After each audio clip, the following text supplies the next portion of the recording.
After working inside 180 plus B2B companies, I've seen a lot of ways founders bleed money. Bad hires, bad budget allocation, burnt out teams, and so much more. But there's one thing, and I promise you it's everywhere, that almost nobody talks about. And it doesn't show up on your profit and loss statement, but it is costing you, whether that be time or money and human capital. I call it the wrong blueprint. By the end of this video, you're going to know exactly what that is, whether your B2B company has it, and what to actually do about it. Quick disclaimer, I'm going to use the word bottleneck a lot. If you're not familiar with that term, a bottleneck is a challenge or obstacle in your business that is blocking your revenue from growing and causing you stress. A lot of B2B companies don't even know what their bottlenecks are. I'll definitely make a separate video on how to identify your bottlenecks soon, but for now, just note that identifying your bottlenecks is step one before any of this actually matters. Okay, so in my experience, business executives or founders fall usually in between two ends of a spectrum, and your B2B business could be on either end, or somewhere in the middle. On one end, we have the collector. This person is inspired, like genuinely inspired, and I actually respect it. They see a new tool on LinkedIn, or maybe they're in a mastermind, and someone says, oh yeah, we use this tool, this AI tool to 10x delivery, and this person, they are buying it. The problem? Their team has now onboarded on 4 different project management tools in 18 months. They have like 6 tools that are technically doing the same thing, but they have slight variations, I guess, of what it is that they do. Half of the subscriptions are on autopay and no one's actually using them. And their processes held together by duct tape, vibes, and one very tired operations manager. We had a client who did exactly this. They kept pivoting their business model based off of what was trending at the time, and every pivot came with a whole set of tools because they wanted to chase greatness. They wanted to be great. And honestly, a lot of the tools they bought were fantastic tools, but the team could never keep up. They could never build new systems around them because the business model kept changing. When my company came in, totally branded, we found tools that nobody knew how to use. Not even the person who bought them. We had to go through and cut the stack just to see what was left before we could even start building their operation systems that they needed to be able to hit their capacity, revenue, and profitability goals, which is what they originally hired us for. On the other end, we have the Ostrich. Maybe they were the collector once, and they said, nope, no more. I'm done and I'm not touching anything new. Head in the ground, like an ostrich, which sounds reasonable until it isn't. We had another client, a web design and development company, 20 employees, fantastic team. We love them all. Genuinely really, really good people. They would absolutely not adopt any new tools. They were not paying attention to anything in the market, trending or past trending, AI tools, or just not looking to anything new because what they were doing was working.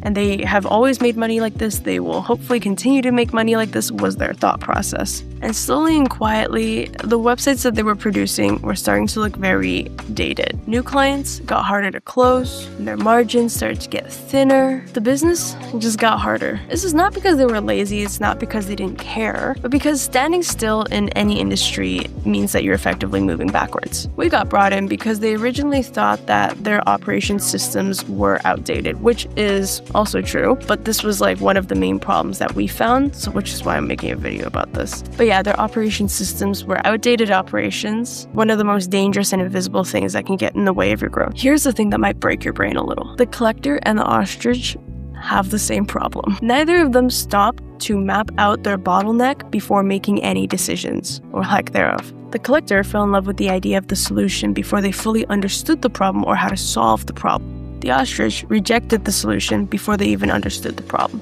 Different direction, still missing the same piece. And that missing piece is what I call the wrong blueprint. It's not a tool problem, it's not a trend problem, it's a clarity problem dressed up as a tool problem. It's what happens when you don't map out the solution to solve the bottleneck first. When you don't sit down and ask, where's the friction? What is breaking? What do I need to fix this? Instead, the collector will buy a bunch of tools and hope to shortcut them to the solution, or they'll buy into a ton of trends, hoping that it'll also shortcut them to the solution. And the ostrich will do nothing and hope the bottleneck disappears. Neither will work, both will cost you money and time. So what is the fix? Before I give you the answer, you have to know what your bottlenecks are first. That's step 0. If you don't know how to do it, you can either book a call for our free trial and we will help you identify your most brittle bottlenecks, or you can wait until I make another video, because I will make another video on how to identify your bottlenecks. That's the solution. Before you buy a tool, hire a person, buy into a trend, you map out the system that's breaking. You don't create your solution to your bottleneck that is holding back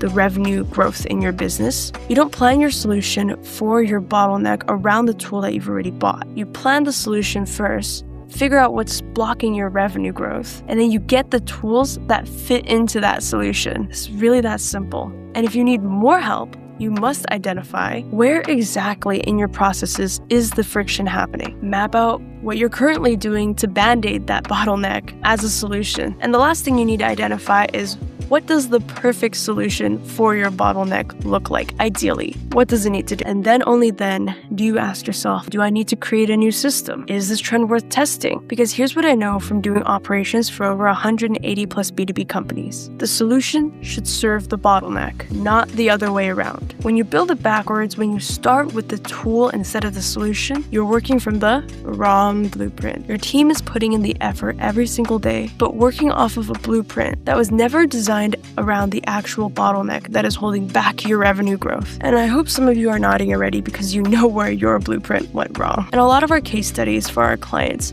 us fixing one or two brutal bottlenecks usually frees up a bunch of capacity for our client's team to be able to take on more clients. We've also exponentially increased output and speed of delivery for our clients as well. We have also fixed the major bottlenecks that have stopped our clients from getting more clients and closing more clients and getting more leads in the pipeline. Okay, that's pretty much it about the wrong blueprint. So if you're a B2B business and you would like some help identifying some of your brutal bottlenecks, or you need help getting some operations in to help smooth the chaos in your company, or you just want to scale your revenue without ruining your life, your time, your money, that is exactly what we do here at Totally Branded. Hi, I'm Brandie. I'm the founder of Totally Branded. We're an embedded operations team built like co-founders for performance B2B businesses. We fix broken systems, scale client acquisition, and build missing systems that you need to be able to grow your revenue and get rid of any bottlenecks that are blocking your revenue growth. And if you want to try us out, we have a 7-day free trial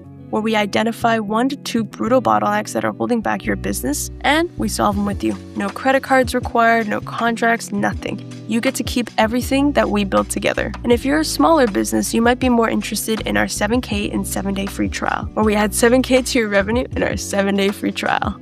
The link to book a call with us to see if we're a fit for a free trial is in the link in the description below. You should come and find us. If you want to get in touch with me, here is my LinkedIn. Of course, make sure to like and subscribe and keep following our content because growing your business should not feel like life or death. Peace.